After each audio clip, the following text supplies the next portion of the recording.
give some love to Moen, our sponsor of the sustainability track.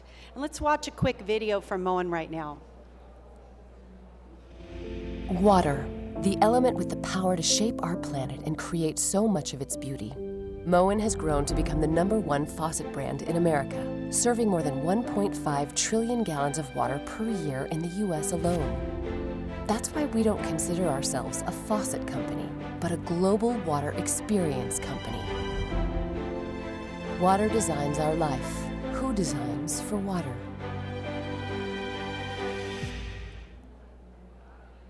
And now, I'd like to introduce you to Delphine Francois Chavarini, Vice President, Global Integrated Marketing of Moen, who's going to tell us a little bit about Moen, and then she'll introduce Lew Oliver. Delphine, welcome to the stage.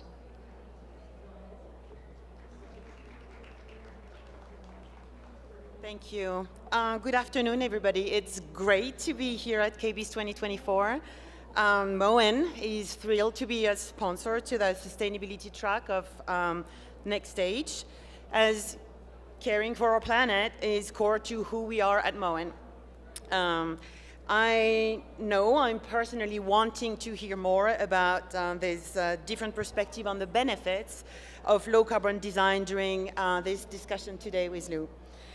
This presentation's topic focuses on how we can make the least amount of impact on the environment and still produce fabulous design results. And at Moen, we definitely do just that. From the historic invention of the first single-handled mixing valve from our founder, Al Moen, to our touchless faucets, we've spent decades revolutionizing how people experience water at home. That's because at Moen, we see ourselves as more than a faucet company. We're an experience company that happens to make faucets. This means we are committed to designing and engineering products that enhance daily interactions with water, while also making sure we're making the right choices for our planet too. In fact, in 2020 at Moen, we announced a new sustainability commitment called Mission Moen. Mission Moen is our pledge to conserve and protect the most precious natural resource while helping people enjoy it more. Our pledge is by 2030 to save 1 trillion gallons of water through our innovations. Along the way, we also plan to repurpose 2,000 tons of ocean plastic through our product design and packaging engineering. And we are proud to say we're well on our way to achieving those goals. As a matter of fact, we've already saved over 232 billion gallons of water to date, and we repurposed 640 tons of ocean plastic. We invite all of you here today to join us in our mission, think more about the value of water, and encourage your clients to embrace water-saving technologies and products in their own homes. One of the ways we are working towards our Mission Moen goals through our Smart Water Network. The Smart Water Network is a collection of smart products brought together in a single integrated app to simplify your life and give you peace of mind, tapping into the unseen network of water flowing through your home. The core of the network is the Flow Smart Water Monitor and Shut Off. This device constantly monitors the water flow in your home and sends alerts if it detects any potential issues or leaks. In fact, its leak detection capabilities are so powerful that the device has been shown to reduce over 90% of annual household wastewater. Imagine if every homeowner had this product and how impactful it could be for sustainability. As we wrap up, I'd like to invite you to visit our booth on the North Hall and see the Flow Smart Water Monitor and Shut Off and many of other Moen's water-saving products firsthand. We'd love to show you how we continue to innovate to create more beautiful experiences with water every day. Now I have the pleasure to introduce our next speaker. Lew Oliver is a sustainability visionary. He's a Georgia-based urbanist, master planner, and designer with more than 3 decades of experience in advancing new urbanism and residential design. Lew has successfully envisioned, designed, and implemented entire towns where physiological and psychological wellness of residents is paramount and environmental actions are championed. His latest master plan is the absolutely fascinating town in Georgia called Trilith, a community designed for the film and creative industries with community features such as filmmaking studios, homes, shopping, dining, trails, and parks. Get ready to be inspired by Lew's passions as he looks at the big picture and reveals how new, disruptive thinking forges meaningful connection between sustainability and community design, local vernacular, and climate changes. Lee, welcome to the stage.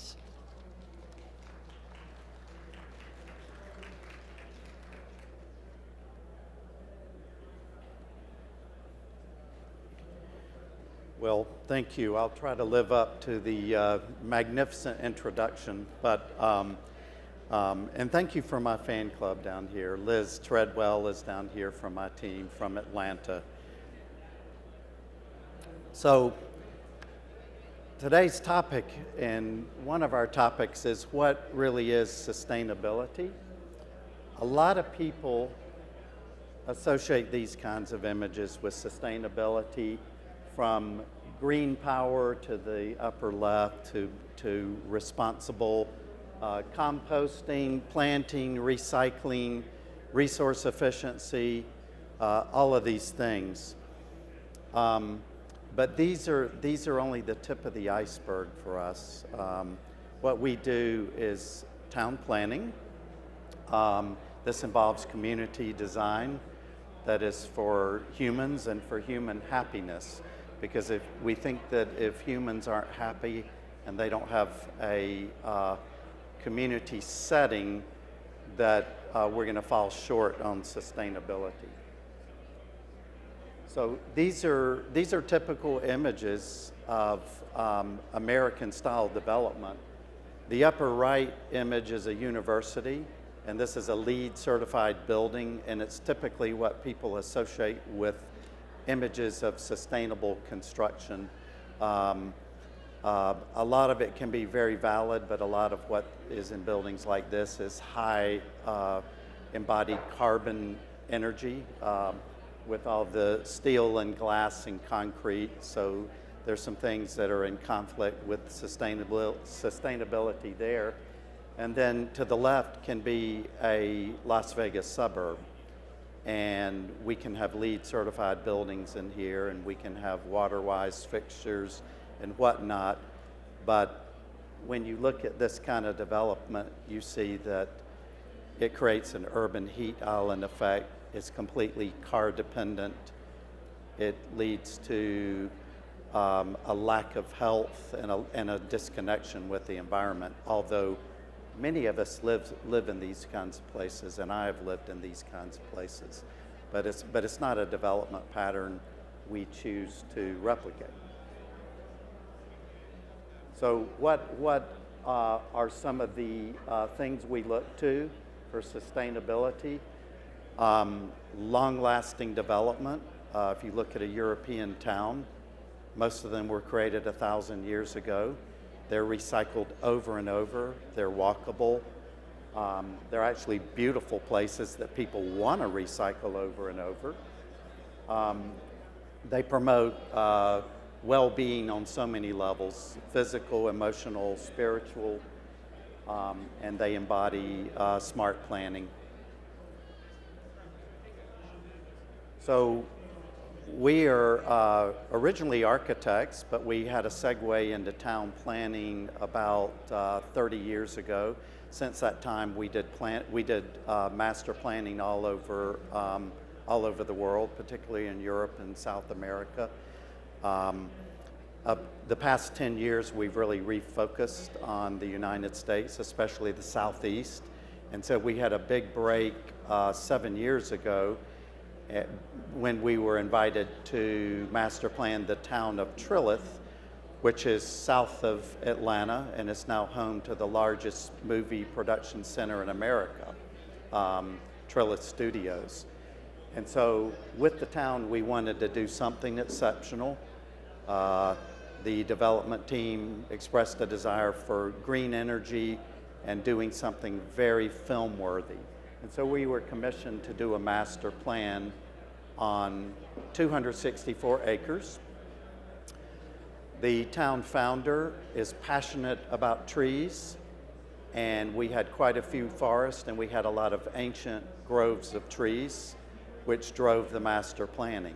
And so when we took out the forest and the trees, we had half of the land left, 132 acres, which we put 1,400 housing units on, 600 of which are houses. And to do this, we had to create a town that was more European in character, much tighter, grain, very small lots, very narrow streets.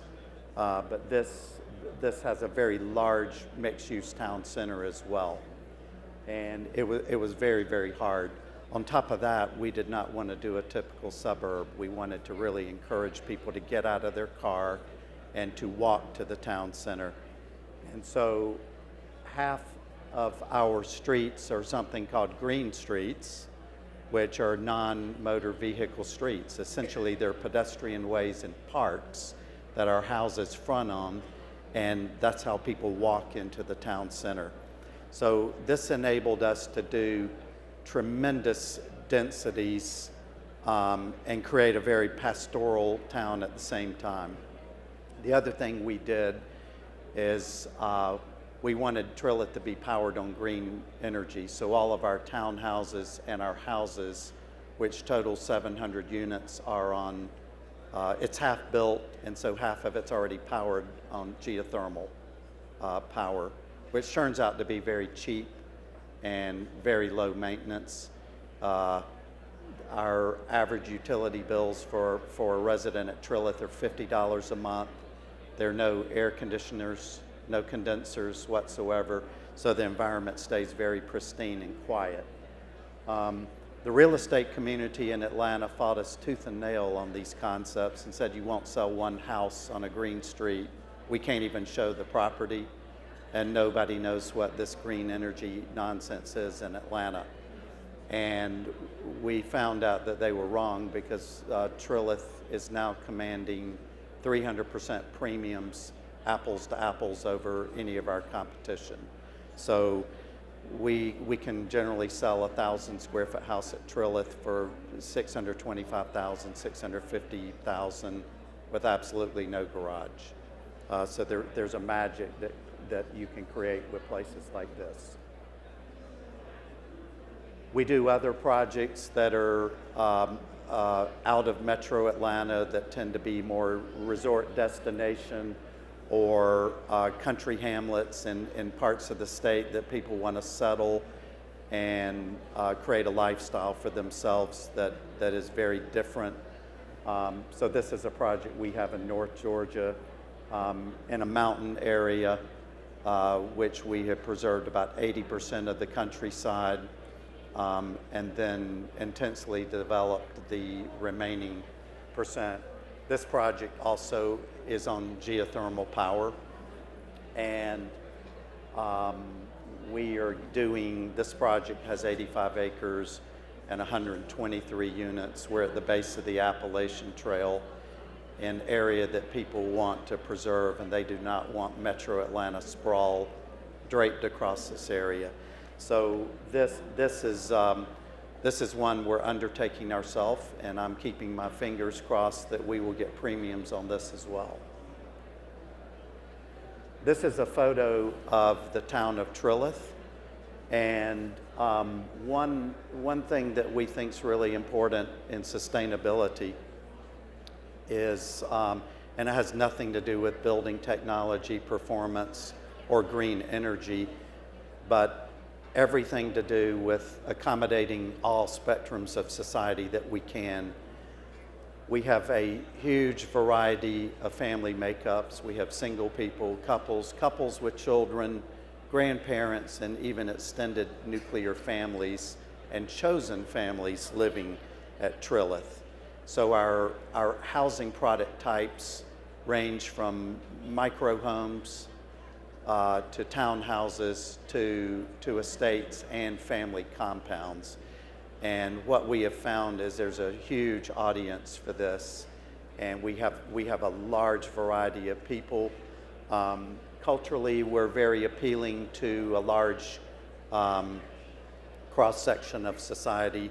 Trilith is more diverse than our most diverse county in Metro Atlanta, which is Gwinnett County.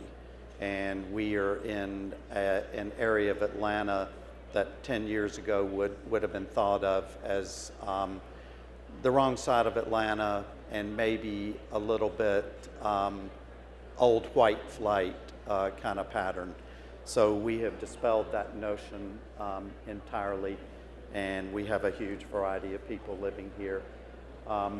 One thing that is a problem is our caveat is we set out to do affordable housing, and because we truly do want school teachers to live here.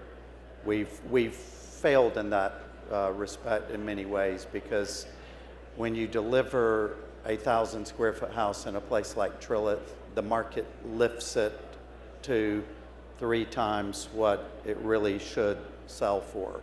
And so our goals going forward are to put development policies and practices into place that we can truly keep a certain percentage of our properties truly affordable to working class, educators, and normal people.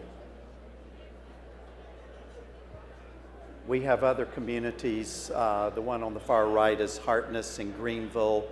It's a 700-acre project with a similar development pattern. When you look at these houses, you see that there's very little yard. They really have 0 setbacks in the front and very small private side yards. And so we create the yard in the middle of these houses, and these little communities form intentional communities. Seniors like to live in these because they can form little families within the greater master plan. And it keeps maintenance down, and we can get densities of, I would say, 10 to 25 units an acre with this kind of development pattern. And at the same time, we can sell these for a lot more money. If there's a greedy capitalist here, which I'm guilty of, there's a benefit to this kind of development. The other 2 pictures are of Trilith, showing again some of those common areas. Diverse architecture is a hallmark of Trilith, because we are the nation's largest movie production center now. The owner wanted us to do neighborhoods that were filmable and suitable as backlots. And so if you see Marvel films, you may see one that contains snippets of these neighborhoods that are masked over. And the normal person would think, I'm not going to live in a place like that because I don't want movies filmed in my front yard. Well, guess what? There's a lot of people that do want it, and they pay vastly more for that experience. This is our Great Lawn area in Trilith, and I'm very fond of this shot. This is the part of town that spans from the town center to the forest. And so you will see a sidewalk system going from left to right, and that's actually the pedestrian system that takes place at the street. This area has a grand lawn, and the style of the houses is done in a Hollywood Regency style, which is kind of a blend of classical and modern, and it's a bit flashy. But what you will see in this is you'll see very large houses, and you will see micro homes that are in their front yard. And those are family compounds, or for that in-law couple that doesn't seem to want to go home, or for the boomerang kid. But these houses are very popular because they're family compounds. These streets really accommodate a variety of architectural styles, and we have a real passion for them. Liz promotes them on social media all the time, and when you walk up and down the streets, it's a parade of personalities, not only the people, but the architecture. And when you're creating a pedestrian town, you really have to reward people with visual delight to get them to walk. You can't expect them to take a route into town and have a very flat, uninspired experience. So creating a sustainable town is pretty onerous to the creatives in this room, who will have to kind of double down on their design and give the pedestrian plenty of rewards, so that when they have the ice cream in the town center, the whole project will be seamless delight. Green spaces, again, some of these green spaces are very strangely shaped. They're triangular. It makes them very good urban spaces as well. And most of these spaces are formed by conforming to natural topography, or frankly old trees that we've had to dodge in the site that we wanted to save.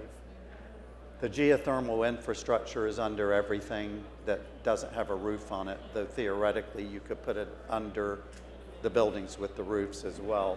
So in these parks is dotted 350-foot wells, generally two of them per house. The bigger houses take 3 wells, smaller ones can take 1 well, but you won't see a single air conditioning condenser here.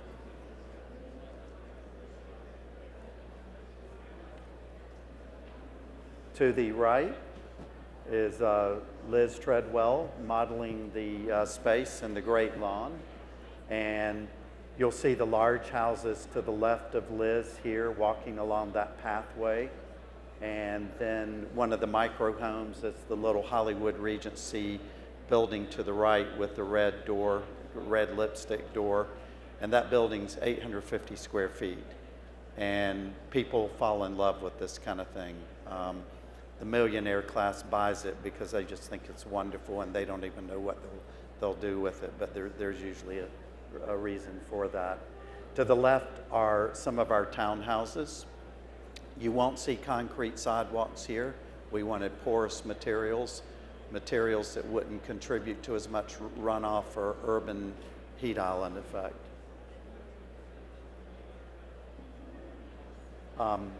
This is an illustration of our newest creation at Trilith, which is a modern style.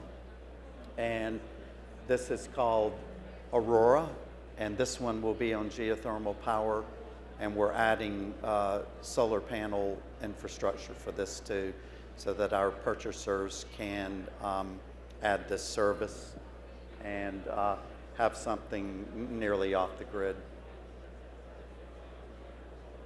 Aging a place. This is part of our diversity program. We did our last continuing care retirement community design about 3 years ago, and it was a really good design for us, but it's something ultimately we don't believe in. We think that seniors should be able to take part in the civic life of a town. They have valuable wisdom to honor, and so the building complex to the right is on the Great Lawn. As you can see, it's barely finished before we photographed it. But the building to the left is a senior house, and it takes up really the most honored position on the Great Lawn. So we want to put seniors at the top of the food chain, not throw them off into a facility at the edge of town and ask them to be happy with a brass chandelier and a glass of wine. It just doesn't happen that way. To the left is again one of our parks and green space. This one is a kind of a Nordic look, but it's a parallel universe kind of aesthetic. Kitchens and baths. We like kitchens and baths to be central to the living experience of the house. In fact, our kitchens are positioned at the very heart of the house. as a part of the idea of creating community, living and welcoming of all types of people in entertainment. And so they're very welcoming, they're open, they're participatory. We will often do an L-shaped kitchen and put the dining room table within the L, because we think that the preparation and servicing of food is something, it's very core to people, and it's at the very heart of community building on the domestic scale. And so our kitchens tend to be very open. They're classic. They're not overly trendy. We don't like to use materials that we think will be popular today and out of style in 5 years.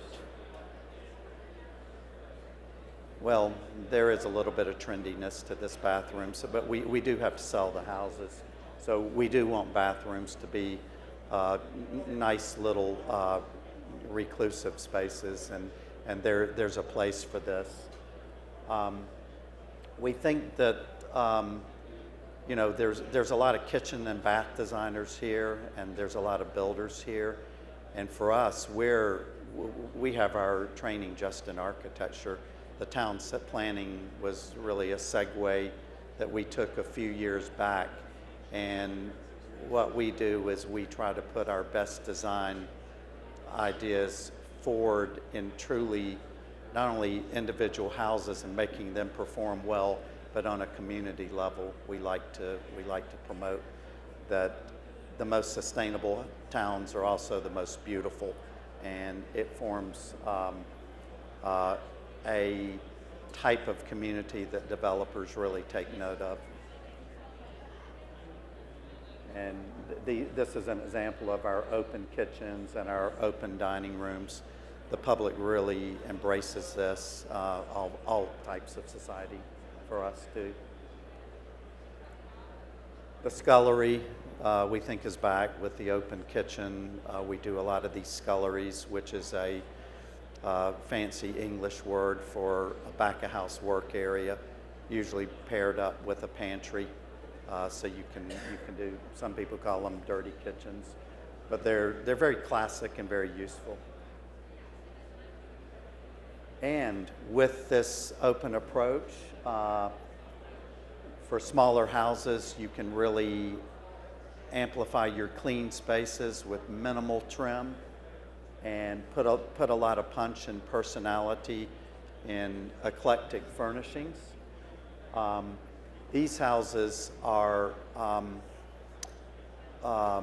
derived from some basic building diagrams that we hatched that really forms the backbone of all the neighborhoods of Trilith.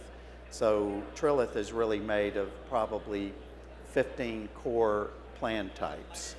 And what we're doing now is we're taking these building types, we can re-elevate them to create a new movie set. Our next phase will be called Palmyra, and it's a Roman town. So we can take any of these building forms and we can put a Roman facade on them or a Japanese facade on them. I think what we're running into now is these new towns are challenging to do. We can deliver at Trilith 350 houses in 7 years, but we really need to be delivering 30,000 houses because the demand is so high. Our next segue as a firm is learning how to do this systems built. And so we're taking everything that we've learned and we're now going to start to apply a factory process for doing it, which is something we've never done. But as you can see, the photograph on the left, you can almost imagine that being done off-site. And this, I think, is our final slide, is it not, Liz? So these houses are also in Trilith. The two that you really see there embracing the corner were utter mistakes. When I stuck my head out of the office one day, I noticed that my staff had done 30-foot lots, but they'd done them on street corners. Well, we have 10-foot setbacks, and we have side yard setbacks forcing us into doing 13-foot houses. And when I found this out, I was wondering which country I was going to have to immigrate to save my reputation from the developer finding out about these 13-foot houses. Well, there was nowhere to run, and we had to just deal with it. So we designed a 13-foot prototype, and these houses turned out to be about 1,200 square feet. They have roof terraces. Because they're so skinny, their roof terraces are very dramatic. They broke the sales price records in Metro Atlanta that year and became our most publicized work for about 2 years. And we literally had to shut them down because there was such a demand for these 13-foot houses. But with the good urbanism, the corner glazing, the high ceilings, the roof terraces, there was a huge appetite for something that initially we thought would just absolutely curse our careers. So I think what's been magical for Trilith is it's something I've never done. I'm not a town builder, but I got into the trenches. I tried to figure this out, and I became an ambassador for the green building movement just because of the land planning patterns and the innovative housing types. And so I think it's a great idea for us all to go out and try to be ambassadors for the types of development that are truly sustainable, not just in building performance and building technology and materiality, but truly of what makes up the town, creates a great walkable place, and is inclusive to a lot of different kinds of people in society. Thank you. I'll take questions.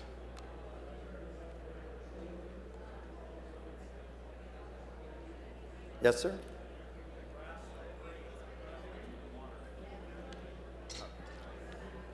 How do you keep the grass so green without wasting water? Fortunately, in Atlanta, we have had few water issues I would say the past decade. We'll have a drought probably every 3 years. There is irrigation on those lawns, but because individual lots do not have a lot of irrigation, we justify it by creating community spaces. The normal yard in Atlanta would be as big as half of our Great Lawn. And so we're able to put, let's say, 20 houses around a lawn that traditionally in Atlanta would have one house. But there are long-term issues with irrigating lawns. There's no question about that. We don't have that nut cracked yet. We don't do rainwater harvesting at Trilith, though on some of our projects we are promoting that. Like on our Burton project, we'll do rainwater harvesting. Yes, ma'am. Do you guys have preferred materials that you've found you want to use over and over again that are proven for the best sustainable options? Oh, that's an interesting question. There are hardly any materials that are truly sustainable. Everything has a carbon footprint, and everything we do as a designer ultimately has a carbon footprint. We do try to use materials that are a little more benign. If we can use local stone within a 100-mile radius, that's good. It's long lasting. We can harvest it locally. We do have brick plants in the state, and we try to use local brick factories. Framing lumber, if you design for zero waste, which we are increasingly on top of, we'll do a building platform that's 16 by, let's say 40 feet, where we can use even pieces of plywood and not cut them. We're increasingly retooling our plans for zero waste. And of course, forestry is a mixed bag, but when you cut down a tree and you use it as framing lumber, you can argue that you're sequestering the carbon that's captured in that tree, and it can be grown back. So I'm a big advocate actually of wood and wood products. Our windows are clad, and so they're long lasting. Our roofs are more permanent. We don't, right now we're not doing any asphalt shingles. We're doing more permanent roof materials. Our hardscape is generally not concrete. It is generally natural stone, gravel, with French drains under those systems. And of course, gravel sidewalks. So our preferred materials are generally local. They're permanent, long-lasting, and we try to lean toward a benign carbon footprint, though we are not anywhere near 100% there.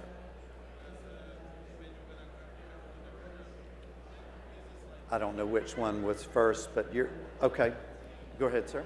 So what are your thoughts on exterior sheathing products and or large sheet goods in general that while they are not carbon neutral, some products may be longer lasting, something like zip wall,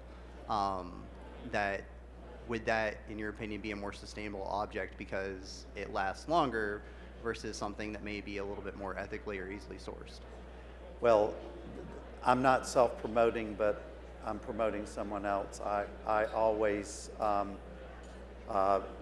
for Hardie products, and they are, there's a large carbon footprint associated with cementitious products. Hardie is one of those. However, it's beautiful, it is long lasting, and I justify using Hardie products because of its, ultimately its longevity. And yes, we have concrete foundations, we have concrete footings, and right now there's no way around concrete and concrete products unless you can build a mud hut, and that's not really very possible for us. Could you talk a minute about getting builders on board with your development standards? What's been the most successful? Well, that's always hard because everyone's a designer and especially a builder. And I'm looking at two sitting on the front row, and they know it's true. How do you get builders on board? Well, you have to have builders who care about doing something exceptional. And they are mission driven, and a lot of them love celebrating these aesthetics and walkable communities. The thing that gets them really on board, though, is when their accountants see the numbers involved in communities like this. The premiums are significantly better. I could build a 3,000 square foot normal house on a 1 acre lot in South Atlanta and sell it for $800,000, or I could build a 1,000 square foot house here or 1,200 square foot house here on a 30 by 50 foot lot with no garage and sell it for the same price. And so I think ultimately it boils down to economics. The buildings do have an exceptional commitment to design, and so there's a little more effort and there's a little more money there, but I think the numbers really would reveal that the margins are far better doing a project like this than a conventional suburb.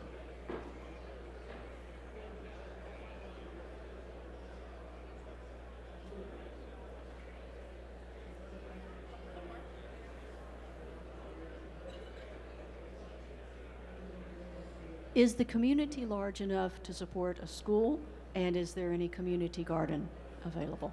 The community does support a school. It's called the Forest School. So it is a small private school that's done really well there. There, of course, are public school systems in the area. There is not a community garden yet, but I feel sure that's going to be in the plans coming up. It was in our original master plans that have not, the community garden's not been implemented yet. But of course, that's something that's relatively easy to do. The community, the second community you saw, Burton, we will do a community garden there. We've got an acre of bottom land cut out for a community garden. We've also got a small farmhouse shown on that 1 acre lot that will be within the fenced yard of the community garden, because when you have a community garden, you really have to have a master gardener or farmer couple who oversees that operation and actually can keep deer out in our area. And so we have to have a fence, and that farmer couple has to have a dog to patrol the grounds. Otherwise, it will be eaten to the ground. Most community gardens, of course, people have a thing for gardening, but when July, August, and September get here, they head for Alaska and abandon the garden. And so we have to have a chaperone and someone who's going to take over maintenance for that. But it's something we believe in. It's very wholesome for the community. It's a community building block, we think, and we try to promote them all we can.